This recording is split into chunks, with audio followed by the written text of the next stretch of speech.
Ça fait quoi qu'on te déteste de fou ou on t'aime de fou? Ben, ça veut dire que tu es une star. C'est le cas de Tony Yoka, c'est aussi le cas de Ryan Garcia. Ryan Garcia qui va boxer le 9 avril contre le Ghanéen assez expérimenté Emmanuel Tagoé.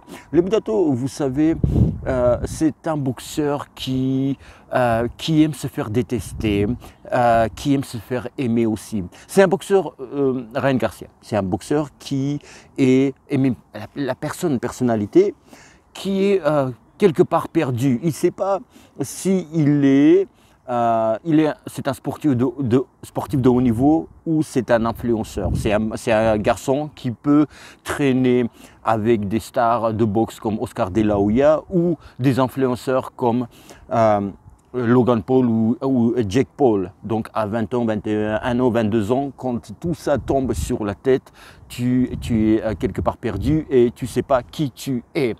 Et le Budato, je suis passé aussi par ces périodes-là. Je me dis, est-ce que c'est un influenceur ou est-ce que c'est un boxeur? Et le Budato, je crois que c'est son dernier combat contre Luke Campbell, où il bat Luke Campbell au coup au foie, arrêt de l'arbitre.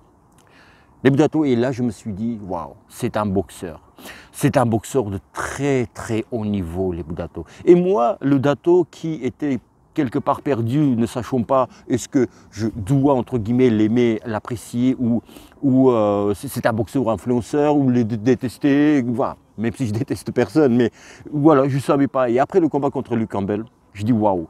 Je dis waouh parce que quand tu as un gars qu'on dit influenceur, un gars qu'on dit il est boxeur à moitié, bah, quand il arrive, il bat le champion olympique, les poteaux de Dato. Il met tout le monde d'accord. D'autant plus que ce garçon-là, il était knockdown aussi. Et il a su se relever et à son tour mettre KO son adversaire. Et là, les Budato, il faut être très très fort psychologiquement. Après ce combat-là, il tombe dans dépression. Il a eu même des pensées noires, d'accord. Il a pensé au suicide.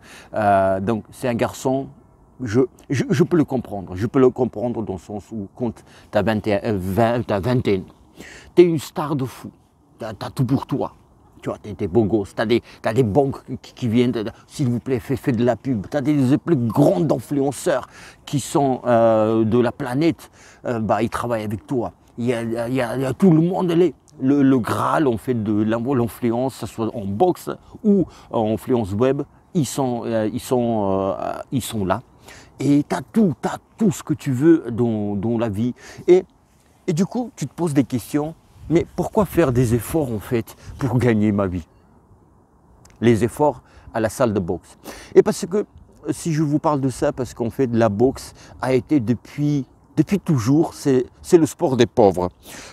C'est le sport où tu fais de la boxe pour t'en sortir. C'est des quartiers populaires, comme on aime dire.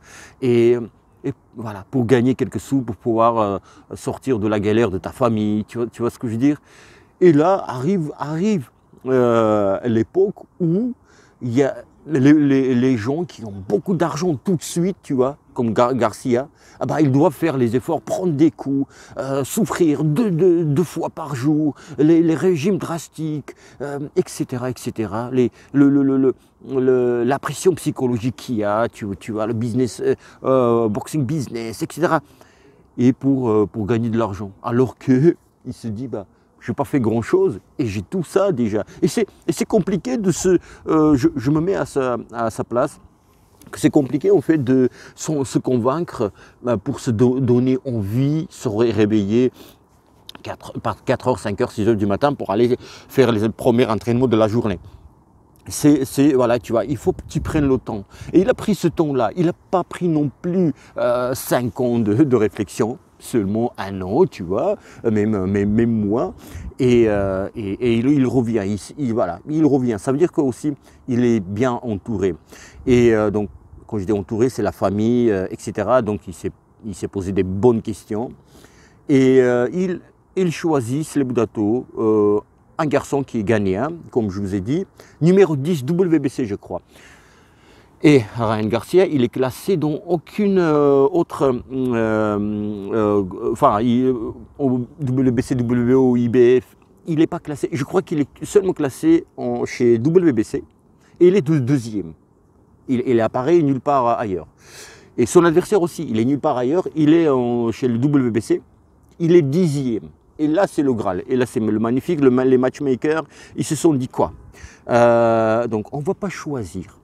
Pour le retour, c'est pas non plus, on parle de retour de Ryan Garcia. Il n'a pas boxé seulement à Hanau. Faut pas non plus. Ok, le gars, il a 23 ans. Donc il est tout frais. Voilà, à Hanau, ça va. Il peut se permettre.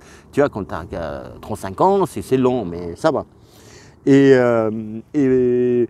donc, ils se sont dit quoi? On ne va pas choisir les gars qui sont 3e, 4e, 5e, 8e, etc. Mais on va prendre quand même dans le top 10, un boxeur de top 10. Comme ça, on aura moins de critiques qu'on aurait pu avoir si on choisissait la top 20, top 30. Alors là, on peut dire, bah, il est 10e, oh, il est top 10. Vous voyez? Et c'est le plus faible de top 10. D'accord? Parce que aussi, le top 10 est relevé. Hein. Et dans le top 10, les Budato, il y a Yvon Mendy. Il y a Yvon Mendy, c'est un boxeur que j'aime beaucoup. C'est l'un des plus grands boxeurs aujourd'hui et il est dans le circuit 10 ans, 15 ans. Mendy, lui qui a battu Luke Campbell en Angleterre, je crois que c'est ça, il a battu un champion olympique, où il était volé, un truc comme ça, il a fait un combat magnifique. Et Ryan Garcia ne choisit pas Yvon Mendy, qui est 6e ou 8e, hein, il ne choisit pas donc Mendy, et ça veut dire quelque chose. Ça veut dire que, il dit, oh, il est assez fort pour moi, en tous les cas pour le moment, là, dans la forme que je suis, donc il ne les choisit pas. Et ça, c'est intéressant. Moi, et après, autre chose aussi, pour moi, ça serait plus intéressant qu'il choisisse Yvon Mendy. D'accord? Ça serait un super combat. Maintenant, au niveau adversité, Emmanuel Taboué, son adversaire gagnant, il a beaucoup de brèches, beaucoup d'ouvertures. Et Garcia, il adore quand il y a des ouvertures. Avec One Punch, il t'envoie un coup hyper supersonique, tu vois. Ça soit au foie, ça soit à la tête avec ses crochets ou direct des droits. Donc, quand il y a des boxeurs fermés, hermétiques comme Luke Campbell, il arrive à les toucher. Et le gagnant, il a vraiment beaucoup d'ouvertures. Il a le cœur, il a le cardio, mais au niveau technique, beaucoup de brèches. Ryan Garcia, je pense que dans ce combat-là, il va prendre son temps, au moins un round, tu vois, parce qu'il revient aussi. Mais après, c'est autre chose aussi. C'est quelqu'un qui est jeune et ambitieux et de caractère. Donc peut-être au contraire, il va vouloir finir à tout prix en premier round. Hein? Mais ça, je ne sais pas. Moi, je serai son stable, je dirais.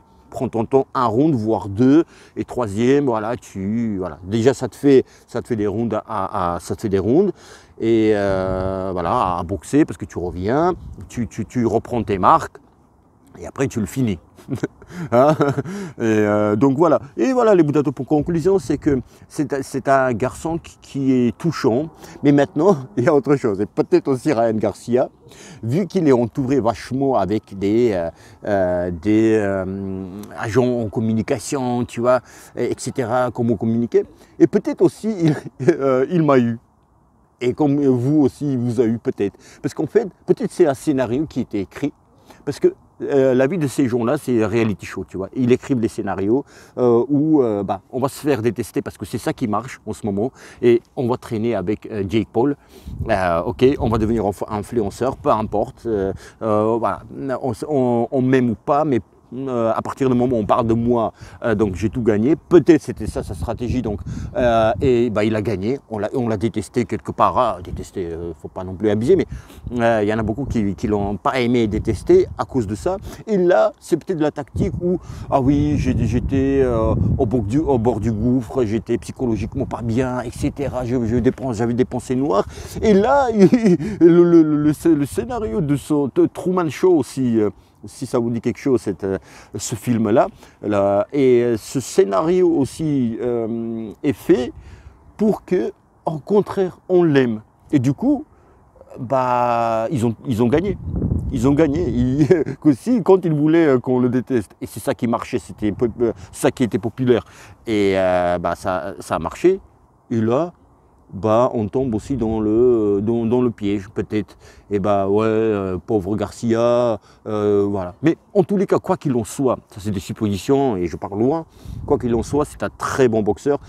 Approuvé, bien sûr, il a des choses à prouver. Il a 23 ans, il a le temps. On est très dur avec lui.